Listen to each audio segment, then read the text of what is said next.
Los varones padecen, insisto, mucha más violencia que las mujeres.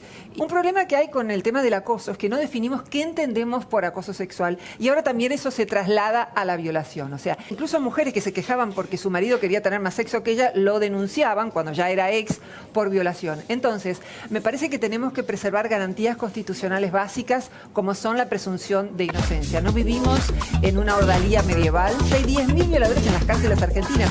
Las mujeres tienen donde presentar una denuncia. Entonces, es falso lo que dicen muchos periodistas de que el linchamiento se justifica o el escrache se justifica porque las mujeres no son creídas.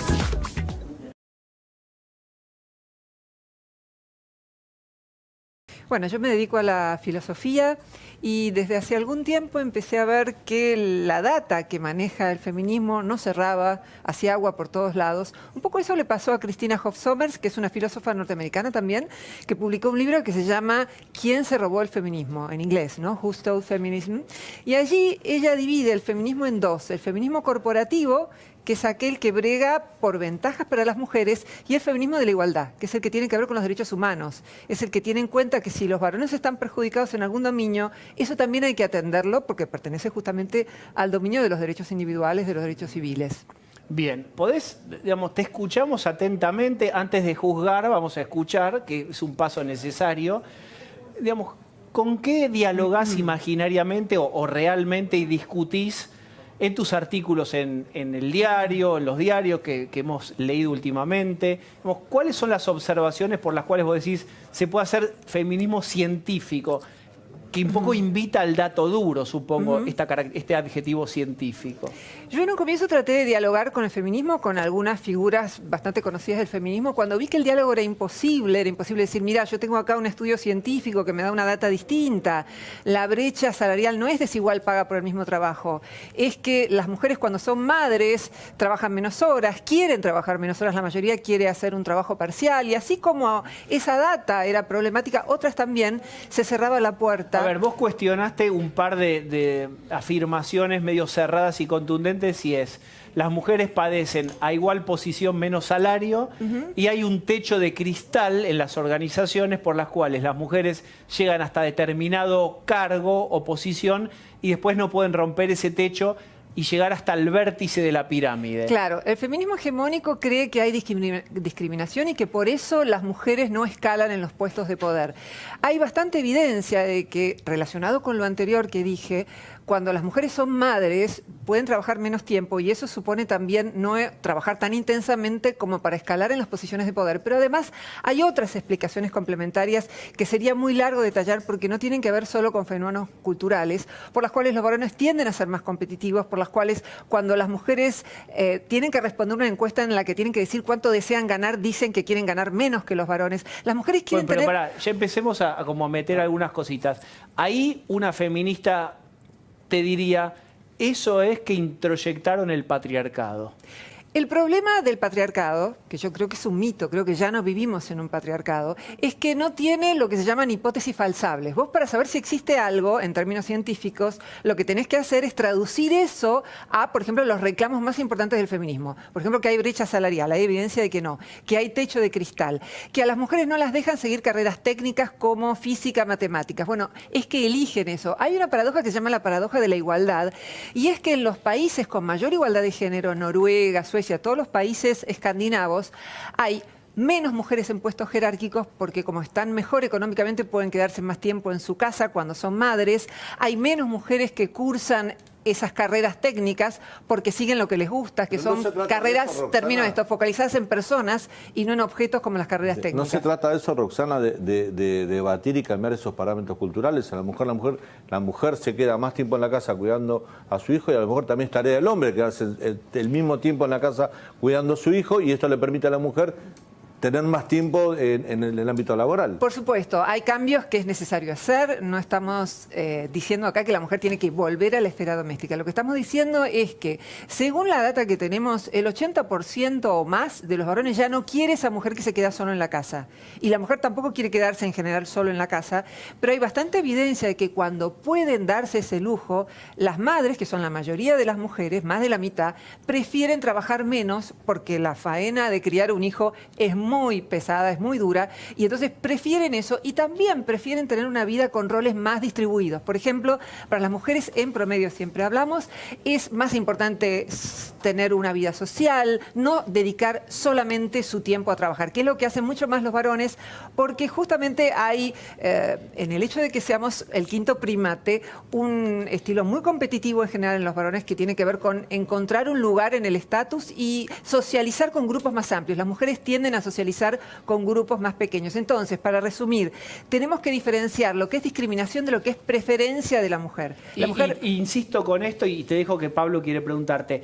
Y le doy una vuelta a la pregunta, que es, ¿vos lo ves parte desde una posición más evolucionista de la especie o lo atribuís a algo cultural? Entonces la elección ya no sería tan propia de la mujer, sino de la cultura que la atraviesa. Pero yo no es que pienso eso, lo pregunto simplemente. Hubo una verdadera revolución en el campo de las ciencias en la década del 90. La metafísica de la que parte el feminismo hegemónico es que nacemos como páginas en blanco, como tábulas rasas. Es lo que decía John Locke. Hoy hay mucha evidencia de que no nacemos como tábulas rasas, que hombres y mujeres enfrentaron estrategias distintas en la historia de nuestra especie. Si fuera un teclado de un piano, nosotros en la cultura representamos la última tecla. Entonces, raro hubiera sido que, teniendo estrategias diversas para la reproducción, hombres y mujeres no tuvieran características psicológicas particulares. Entonces, sí, es un elemento importante, pero enseguida nos acusan de determinismo biológico. No, ambas cosas influyen y somos un animal muy flexible. Como decían recién, ahora los varones están participando más en todas las tareas domésticas y eso es muy bueno. Bien, Pablo. Roxana, en los últimos tiempos, está claro, hubo una explosión mundial y también nacional con el tema de denuncias de acosos, de abusos sexuales, ¿no? Empezó hace unos años con la iglesia, pero después se multiplicó al mundo del espectáculo y a otras áreas. Bueno, ¿cuál es tu postura frente a eso? Si esto es algo nuevo, es algo que pasaba y antes no se hablaba, es algo que se acentuó. ¿Y cómo habría que tratarlo, digo, para que tampoco termine siendo una casa de brujas total, ¿no? Bueno, tema interesante. En principio me parece positivo que se ponga un límite a la posibilidad verdadera de acoso, que tradicionalmente era lo que provenía de un varón en general, aunque no solamente hay acoso de varón, ubicado en una escala superior de la jerarquía que trataba de seducir a una mujer y si no la echaba o si no tomaba algún tipo de represalias. Un problema que hay con el tema del acoso es que no definimos qué entendemos por acoso sexual y ahora también eso se traslada a la violación. O sea, en este tiempo de linchamiento público, algo que hemos visto es que incluso mujeres que se quejaban porque su marido quería tener más sexo que ella, lo denunciaban cuando ya era ex por violación. Entonces, me parece que tenemos que preservar garantías constitucionales básicas como son la presunción de inocencia. No vivimos en una ordalía medieval, sino que vivimos en un Estado de Derecho y si todavía no hay una sentencia firme en casos de violencia sexual, me parece que hay que ser muy cauteloso con lo que se dice públicamente y no estoy de acuerdo con los linchamientos públicos. Distinto me parece que es pensar en la corrupción. En la Argentina sabemos que la mayor parte de las veces los políticos corruptos no han sido sancionados. Entonces, que eso pueda formar parte de la escena pública me parece importante. Ahora, no es lo que pasa con las violaciones. Hay 10.000 violadores en las cárceles argentinas. Las mujeres tienen donde presentar una denuncia. Entonces, es falso lo que dicen muchos periodistas de que el linchamiento se justifica o el escrache se justifica porque las mujeres no son creídas. Bien, no les creen, está claro. ¿Lu? Las ideas que sostenés en términos de que las mujeres y los hombres no nacemos como una tabula rasa, sino que llegamos con una carga de la especie, son ideas también de Jordan B. Peterson, que es un psicólogo de la Universidad de Toronto muy cuestionado por el feminismo porque defiende mucho al hombre y a esta idea de que las decisiones que toman las mujeres en la vida vienen determinadas por rasgos psicológicos de las mujeres. Ahora, detrás de esa teoría que roza lo evolucionista de alguna manera, la cultura ha transformado al ser humano, es decir, el tabú de la cultura del incesto construyó una civilización.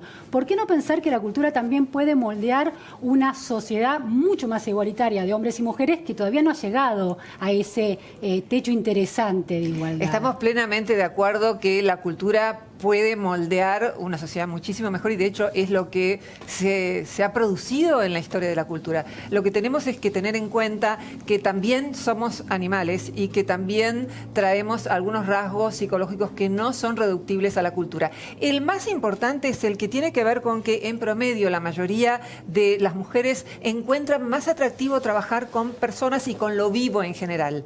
Y los varones encuentran en promedio más atractivo trabajar con objetos. Por eso encontramos una inmensa mayoría femenina en carreras focalizadas en personas como psicología o veterinaria o medicina, en tareas focalizadas en el cuidado, y encontramos inmensa mayoría masculina en física, en todo lo que tiene que ver también con sistematización. Entonces, esa es una gran diferencia, incluso en oficios, atención al público, hay muchísimas más mujeres. Pero si esa diferencia fuera evolutiva, y supongamos que lo es, la cultura puede seguir un proceso en el que esa diferencia se termine borrando y las mujeres ya no tiendan a elegir los trabajos menos cuidados, que además son los que la sociedad premia menos en términos económicos. Bueno, pero eso no es problema del trabajo en sí, no hay nada indigno en los trabajos focalizados en persona o en el cuidado, sino en el hecho de que la sociedad cultural, no lo paga bien. En Suecia, bueno, un diputado es mayormente maestro o maestra. 2 mandatos y a la casa, porque se paga bien y quieren volver a trabajar de maestro. Quiero volver a un tema en donde aparece, digamos, las últimas manifestaciones o la revitalización, por ejemplo, en Argentina, del feminismo, tuvo que ver con que se visibilizaron básicamente los femicidios y se le pusieron números, y se le puso un número que era algo así como que muere en manos de un hombre o una mujer cada 48 horas, como dato duro, dirías vos, científico. ¿Cómo inscribís dentro de tu mirada el femicidio? Me parece que la ley de femicidio, sancionada en el 2015, quiebra un principio constitucional básico, que es el de igualdad ante la ley. Es decir, en las mismas circunstancias, si un varón mata a una mujer de su familia o a su pareja, tiene la pena agravada respecto a la pena que recibe la mujer por el mismo delito. Estuve analizando los primeros 50 casos de femicidios y hay un caso muy particular en donde una pareja se confabula para matar a la esposa de él. Entonces, a él le dan más pena por la ley de femicidio que a ella. Esa ley existe en España, existe en Argentina y en otros países y me parece completamente contraria al principio de igualdad. ¿Vos no creés que hay lo que se llamará, yo diría la cultura, otros llamarían el patriarcado, que es dado que, por ejemplo, violencia de género, femicidios, dado que no la puedo tener como yo desearía, tal vez la mato, tal vez la golpeo. Para, como diría Rita Segato, armar una jerarquía, disciplinamiento. ¿No hay algo ahí de disciplinamiento, de jerarquización, de quién manda allí verdaderamente? Que también padece el hombre con su grupo de pares, con los que le hacen bullying en la primaria y en la secundaria, con los que lo golpean, los que lo invitan a pelear porque si no es maricón. Dice Rita Segato, también el hombre padece el patriarcado. Pero ¿qué pensás de todo esto que estoy planteando? El problema de Rita Segato es que considera que la violación es exclusivamente una cuestión vinculada con el poder y está vinculada con una serie de fenómenos. Si reducimos un fenómeno tan complejo como es la violencia meramente a la mató por ser mujer, creo que en muy pocos casos podemos decir que alguien mata por ser mujer. En el ejemplo que te acabo de dar, no hay nada que podamos atribuir a que la mató por ser mujer. Simplemente era un marido que se quería deshacer de su esposa. Si tenemos que hablar de violencia, matan a 9 hombres en la Argentina por cada mujer y las cifras son equivalentes en el resto del mundo. Los hombres se suicidan más, hay más hombres en la cárcel, los hombres están abandonando más el sistema educativo. Hay un estudio de Sonja Starr que muestra que por el mismo delito los hombres padecen en distintos países 5 años promedio más de pena. Los países donde hay pena de muerte, las mujeres no mueren por pena de muerte, los varones sí. Es decir, ¿cómo afecta la violación a los varones?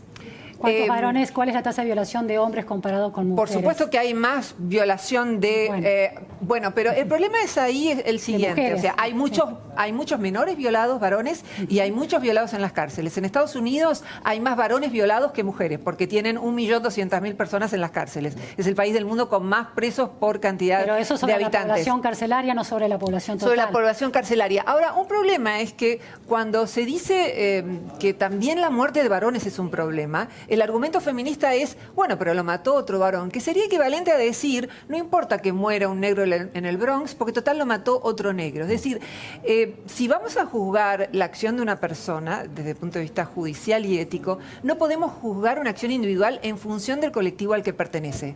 Eso es bueno, pero hay acciones de política a la pública de ética y a la ley. discriminación positiva. Las políticas públicas tienen acciones de discriminación positiva en relación a minorías. Las mujeres pueden sentirse minorías en términos de su visibilización.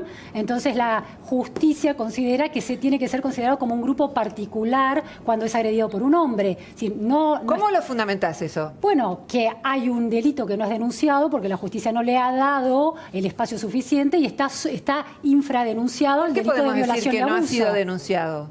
El delito de... Las estadísticas dicen que la cantidad de denuncias de abuso sexual están subrepresentando el verdadero problema del abuso sexual.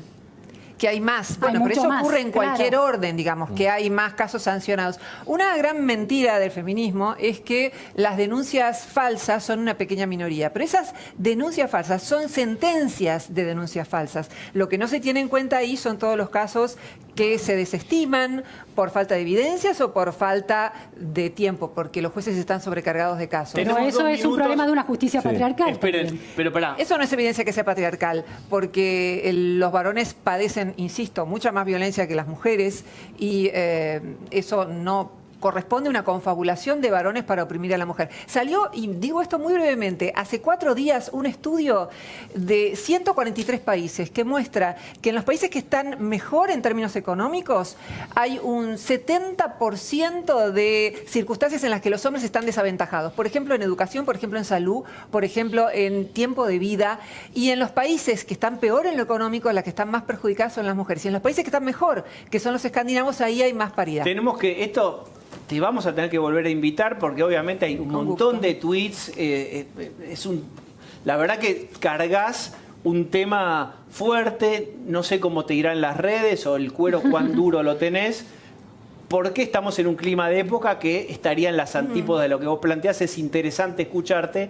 30 segundos, Pablo Sirven. Roxana, ¿vos crees que debe existir el feminismo o qué tipo de feminismo debería existir? Te lo hago al revés también. Buena pregunta. Creo que tiene que existir un movimiento por la igualdad, un movimiento que tenga en cuenta que ya no vivimos en un patriarcado y que hay desventajas y sexismo que padecen ambos sexos. Por ejemplo, la mayor parte de los varones no obtienen en los juicios de tenencia la tenencia de sus hijos. Para poner un ejemplo muy concreto, casi 90% de los casos de tenencia los ganan las mujeres, los hombres hacen un 93% de los trabajos que son más peligrosos y son los que más mueren. Es decir, hay desventajas y sexismo para ambos. Un verdadero movimiento por la igualdad aborda ambos y no considera que la mujer es una pobre víctima desvalida y que lo único que cabe es pensar que tiene desventajas. El problema del patriarcado, que yo creo que es un mito, creo que ya no vivimos en un patriarcado,